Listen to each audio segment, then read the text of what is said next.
Welcome back to the deep dive. It's a fascinating thought. Winning a conflict, it really only does one thing. It stops the fighting. But that victory, on its own, it doesn't end the hatred. It doesn't heal any of the deep wounds that probably caused the war in the first place. And for true, lasting nation building, you need something more. You need a deliberate, almost counterintuitive kind of reconciliation. That was the enormous, almost paralyzing challenge that the first caliph, Bakr As-Siddiq, may God be pleased with him, was facing right after the Ridda Wars. He was looking at completely shattered Arabia. You had broken alliances, tribes in chaos, the economy was devastated, and just this massive uncertainty about what the future even looked like. So how do you make that pivot? How do you go from a state of emergency, a state focused only on survival, to a unified nation that's based on consent? I think the core idea we're really digging into today is that what you do right after the victory is so much more important than the victory itself. Rebuilding a nation, it really does demand more courage than conquering it. It absolutely does. And that's why this particular set of decisions is so incredibly revealing. We're drawing our analysis today from Mr. Zahir Ahmad Mir's work, The Foundation of Islamic Jurisprudence. Specifically, we're in Volume 1, Sub-Volume 2, which really methodically breaks down the governance decisions of Hazrat Abu Bakr As-Siddiq. And just for clarity, when we say Iyaweh, we're using the honorific Radiyallahu anhu, which means may God be pleased with him. There we go. Now, this material takes us way beyond just a simple historical story. We're zoning in on 8 critical constitutional decisions today, cases 41 through 48. If you were with us for our last analysis, you'll know we covered the security doctrine, how the war was won. But today is about how the peace was won. Right. This is the blueprint for moving past just security and towards, permanent stability. So our mission for you listening is to really analyze what might just be the world's earliest model for post-conflict constitution building. These aren't just ideas. These are political doctrines being applied under maximum pressure, all focused on a different kind of battlefield, the battlefield of hearts, trust, and national unity. Okay, let's unpack that, because this isn't military history, is it? Yeah. This is political science. Yeah. It's constitutional law being applied in real time. You have a central government that was, just moments before, fighting for its life against these exact same groups. And now it has to deliberately craft policies to turn those former rebels into willing and loyal citizens. The genius here, and I think we'll see this in these 8 cases, is that immediate shift, that pivot away from punishment, which is always the easy path, towards something restorative. And that is so much harder. It's the move from the sword to the scales of justice. Exactly. And that move sets the precedent for everything that follows. Let's start with case 41, which the source calls emergency coalition building, inclusion over domination. And that just sounds, completely counterintuitive. If you just want a war, your first instinct is domination, not inclusion. It's the default setting, isn't it? The victorious power consolidates. It purges the ranks, punishes the losers, and only promotes the people who were loyal from day one. But Abu Bakr rejected that entire path. He must have recognized that a purge just creates a permanent, marginalized opposition waiting in the wings. So the constitutional decision was to actively build coalitions, not just with your allies, but specifically with the tribes that had just been in open rebellion. And the source says they were actually given jobs. Yes. That's the critical point. Former opponents were deliberately appointed to positions of real responsibility within the new administration. That's a staggering act of political trust. Oh. So break that down for us. This wasn't just, say, religious forgiveness. The analysis is that this was a calculated political strategy. It was. It was a conscious governing principle designed to, and this is a key phrase, heal their honor. Heal their honor. Think about it. Military defeat brings with it this profound political humiliation. And humiliation is the single greatest incubator of future resentment. It's the fuel for the next rebellion. If a powerful tribal leader loses a war and you just cast him aside, make him a nobody. Well, he still has all his influence, but now he's directing it against you.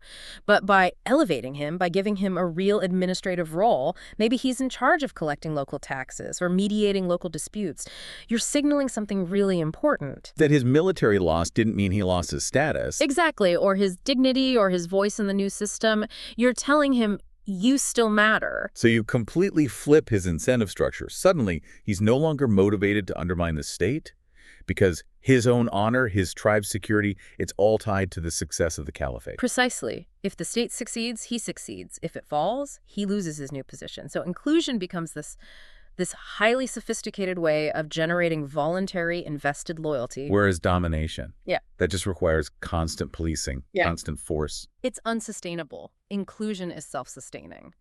And what's more, these former opponents, they knew their local areas better than anyone. They were efficient administrators. The Caliph was leveraging the social capital that was already there instead of trying to build it from scratch. The modern parallels are just undeniable. You see this in almost every successful post-conflict transition, whether it's bringing former insurgents into government in Northern Ireland or South Africa's national unity government after apartheid. To make the peace hold, you have to give the other side a seat at the table. Even if it makes your own loyalists nervous. It's the ultimate de-escalation. It's the difference between a political conquest and actual nation building. Conquest is over when the fighting stops. Nation building begins when you start giving power to the people who were shooting at you yesterday. And that transitions us perfectly into Case 42, which is about the economic foundation for all of this political inclusion, crisis, economic stabilization, because wars they wreck economies. Right. And nothing fuels resentment like poverty. Absolutely. The noble ideas in Case 41, they feel completely hollow if people can't feed their families. So the Caliph's decision here was to prioritize the tangible infrastructure of peace. He understood that stability is, at its core, economic. So what did that look like specifically? He focused on securing the trade routes, which were the lifeblood of Arabia. He made sure local markets reopened as quickly as possible. And maybe most importantly, he ordered the immediate and unconditional return of confiscated wealth cattle, goods, to their rightful owners. That detail about confiscated property is fascinating. Why prioritize that? Why not just, say, distribute general aid? Because property rights are the bedrock of constitutional loyalty. That specific order was a massive signal. It told everyone that the new state is not a predator, it's a protector of your assets. Right. It demonstrated that this is a predictable legal environment. If you work, you keep what you earn, and your property is secure, even from the state itself. And if the state had done the opposite, if it had held on to that property and used it as leverage, it would have bred fear, resentment. It would have forced people into black markets or even back into violence to get back what they lost. This was an urgent policy to build economic confidence, fast. And this is where it gets really interesting for me. That kind of economic justice, it provides tangible proof that the war is actually over. I mean, if you're a farmer and you see your confiscated livestock returned, if your local market is open again under this new administration, your loyalty is rebuilt so much faster than if you just see soldiers patrolling your town. Yes. It turns the state from some abstract concept into a practical provider of security and opportunity. And that function-protecting property enabling commerce, that's the foundation of any successful constitutional order. And this connects directly to modern post-conflict reconstruction. You look at efforts in Bosnia, Afghanistan, Iraq. The first step is always jump-starting the economy. Microloans, agricultural aid, cash for work programs. You have to replace the violence economy, the looting, the extortion, with a productive, peaceful one. And you have to do it fast. The wisdom here is in recognizing that economic stability and national security are the same thing. Right. One cannot exist without the other. If you fail on the economy, people will do what they have to do to survive, and that risks a complete relapse into conflict. Now that brings us into the legal realm. Let's talk about Case 43. Emergency judicial procedures, because war leaves behind this huge backlog of personal trauma, mistaken killings, stolen property, wrongful accusations. And if you let those personal grievances just fester, especially the ones involving life and death, they become the seeds for the next cycle of violence. A legal vacuum can be more dangerous than a security vacuum. Absolutely, because it legitimizes individual revenge. So the constitutional ruling here was the immediate creation of expedited courts. Special courts designed specifically to settle war-related disputes quickly and with authority. So the message to the population was, we are here, we are functional, and we will protect your rights. Exactly. Even if those rights were violated during the chaos of the war, it's a fundamental principle. Peace without justice is only temporary. A swift, reliable way to resolve grievances is what makes peace permanent. And the details here are key. The courts focused on lost property, of course, but critically on settling issues of dia. Okay, let's pause on dia, or blood money. For anyone listening who might not be familiar, can you explain why the state taking control of that process is such a powerful constitutional statement? Certainly. In the pre-Islamic tribal system, if someone was killed, it was up to the victim's family or tribe to get revenge, a blood feud. Which could go on for generations. An unending cycle of violence. Daya is the constitutionally recognized compensation paid to the victim's family.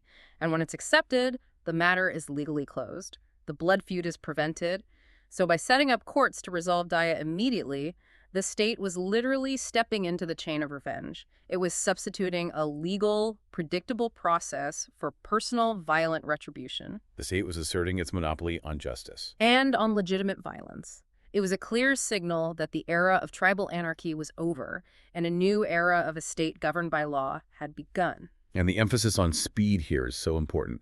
If you delay these cases, tempers flare, old wounds are reopened.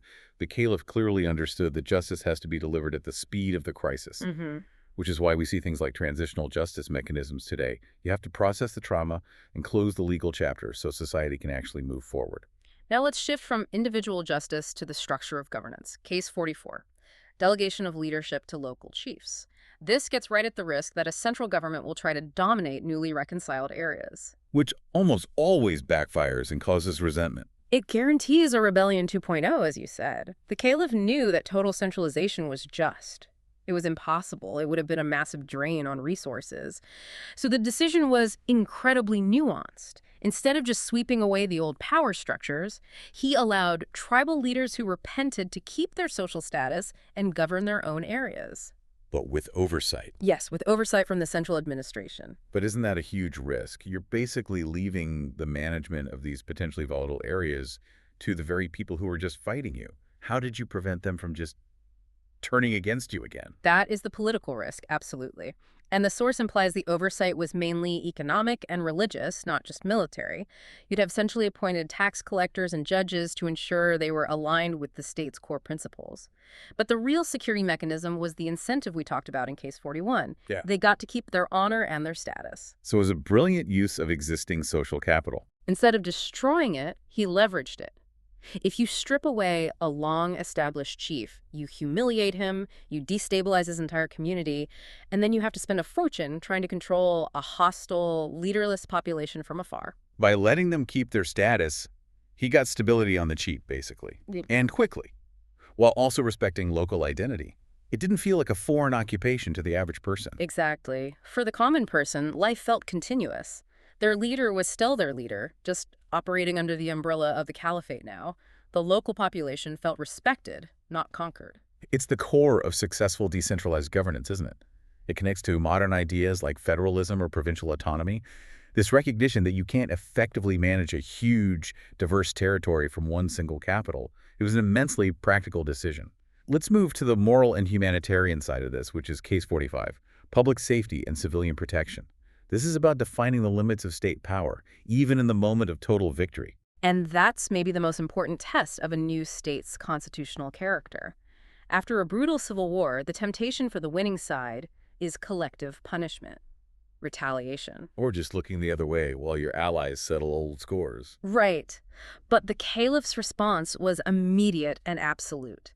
He issued strict, public, binding constitutional orders about who could and could not be harmed. This was a non-negotiable directive. And the specific quote from Abu Bakr is just so powerful and timeless. Women, children, the elderly, none shall be harmed. That puts a firm limit on state power, even against the families of your defeated enemies. Why is that kind of restraint so strategically important for long-term stability? Because moral authority is the real source of a state's legitimacy.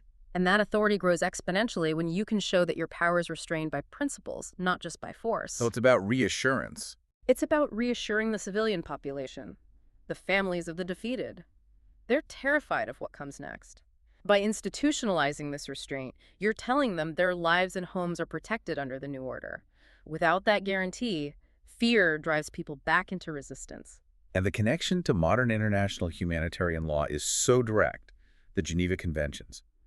It's astounding to see this doctrine of civilian protection established so early, not as an act of kindness, but as a constitutional requirement. A firm boundary on what the state is allowed to do. And that leads right into Case 46, which is the other side of that coin, Yeah. the reconciliation and amnesty framework. Once you decide not to harm civilians, you need a policy for the people who actually fought against you. Amnesty becomes the constitutional tool for collective healing. The decision was to grant broad amnesty to tribes and individuals who showed they had genuinely repented. But here's the crucial part. The outcome wasn't just, we won't kill you. Thousands were forgiven and then fully reintegrated. They got their full citizenship rights back. What does full reintegration actually mean in that context? What would have happened if it wasn't full? Well, without it, they would have become a permanent underclass. They might not have been able to testify in court or hold a job or own property, a second-class citizenship status that would just corrode any sense of national unity. So full reintegration means the slate is wiped clean. Completely. You can participate fully in society again. The state is essentially declaring, the war is over, the punishment is done, and now you are our equals. This is why the source says amnesty wasn't just an emotion. It was a calculated constitutional tool for long-term stability. It's a strategic decision to maximize national strength by minimizing the number of future enemies you might have. You use forgiveness to close the legal chapter on the rebellion so that bitterness doesn't define the next generation. Exactly. You ensure that the children of the former rebels grow up looking to the state for opportunity, not for vengeance. So our final two cases are about how resources were managed and how that spirit of unity, that sense of ummah, was actively cultivated. Let's start with case 47, emergency resource prioritization. This is an incredibly sensitive issue. In any normal political situation, you'd expect resources, food, aid, weapons to go to your friends first. You reward the people who were loyal. It's basic political patronage. But the policy here was the exact opposite of political patronage. The allocation of critical resources was based on need, not on political loyalty. The source gives a specific example of this, right? A striking one. Drought-hit tribes, many of whom had just been part of the rebellion, were prioritized for support. They got help before militarily important regions or tribes that had been fiercely loyal throughout the entire conflict. That's an enormous political risk. The loyalists must have been furious. They risked everything, and now they see resources being sent to their former enemies. How do you justify that? The justification is foundational stability. That policy sends a radically powerful message. It shows that the state's primary duty is to the collective well-being, and that goes beyond short-term political payback. It redefines the state. It's a protector of the fragile and the needy, even those who just rebelled, as long as they've rejoined the community. So it's not just a political entity, it's a humanitarian one. Precisely. The state isn't there just to serve the powerful loyalists. It's there to serve justice. And in a time of scarcity, justice means helping those most at risk. And that prevents the old battle lines from becoming the new lines of poverty and resource deprivation. Yeah. Which would just guarantee more conflict later on. It's a demonstration of impartiality. And that is the fastest way to build trust with a population that is, deeply skeptical. Trust is the currency of governance. So finally, case 48, crisis unity preservation. You've done the structural, economic, and judicial work, but you still have to publicly and emotionally cement that new social contract. Yes. The method here was to hold these highly symbolic public gatherings, assemblies where tribes were invited to come and renew their Pledge of Allegiance. But the atmosphere was key. Critically important. The entire process was designed to be one of harmony, to specifically avoid any kind of public humiliation or forced submission. There was no shaming, no forced confessions. It was about renewal. But why are those public rituals so important? If you've already given them amnesty and jobs, isn't the political work done? Not at all. Unity isn't something you can just command. It has to be cultivated. Right. And these gatherings were the rituals of that cultivation, a collective moment for everyone to acknowledge the past, affirm the new stability, and commit to the future. And this is where the concept of ummah comes in. Yes. The ummah is the collective community. Abu Bakr's use of the term here was about shifting the psychology. They weren't warring tribes anymore. They were members of a single, unified community, a nation. And there's that famous phrase from him quoted in the source. We are one ummah. Your strength is our strength. That statement is the constitutional message in a nutshell. It gets rid of the victor and vanquished dynamic. It's an affirmation that the whole is greater than the sum of its parts. The state's success isn't measured by its ability to punish, but by the combined strength of every single tribe. So this decision really ties all the others together. Beautifully. Inclusion gave them a stake, amnesty closed the door on the past, economic justice gave them a benefit, and these unity rituals confirmed publicly that their new status as full, dignified citizens was real. It solidified everything. So if we synthesize all 8 of these decisions, cases 41 through 48, what we get is what the source material calls Abu Bakr's comprehensive constitutional post-conflict reconciliation model.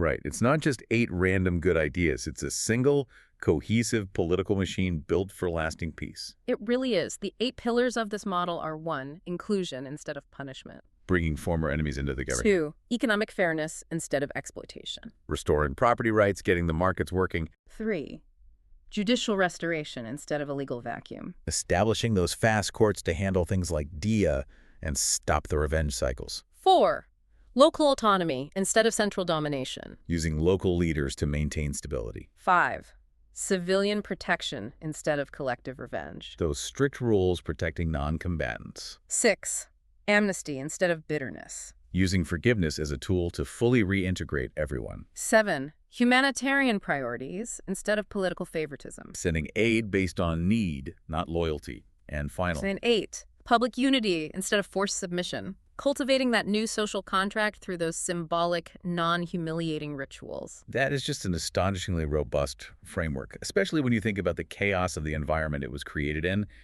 It's the complete opposite of what you usually see in history. Most of the time, after a civil war, the winning side creates a new aristocracy, you get economic chaos, and the defeated are systematically humiliated. And that just leads to decades more insurgency. The military victory never becomes a political one. But look at the legacy here. Where other leaders win wars, Abu Bakr won hearts. He established invested loyalty. Where others rebuild states, he rebuilt a nation by focusing on dignity and shared purpose. And where others suppressed dissent with force. He cultivated loyalty through constitutional justice and inclusion. So the takeaway here isn't just that this is an ancient success story. It's a fully articulated, functional model for post-conflict recovery that is just as relevant today. It's a timeless lesson, isn't it? The legal and constitutional decisions you make in the moments after victory, they determine the stability of the next 100 years. This has been a truly comprehensive deep dive into cases 41 through 48. It really reframes what we mean by the word statesmanship. We've covered a lot of ground, but there's still so much more to learn from these decisions. For our next deep dive, we're going to shift our focus a bit from collective stability to individual restraint. In Episode 7, we'll be looking at cases 49 through 56, and the topic is constitutional limits on emergency powers. We're going to analyze how the caliph balanced that strong, centralized leadership he needed with firm accountability and strict limits on his own authority. A fascinating topic. And to conclude our discussion today on reconciliation, I'll leave you with this thought, drawn from the success of this model. Vengeance ends lives, but systematic reconciliation rebuilds nations. And here's a final thought for you to consider. When you look at modern conflicts, at the attempts at recovery around the world, which of these 8 constitutional pillars we discussed today, from political inclusion to humanitarian aid, which one do you think is most often neglected by the victorious powers? And what is the observable, ongoing human and economic cost of that failure? Thank you for joining us.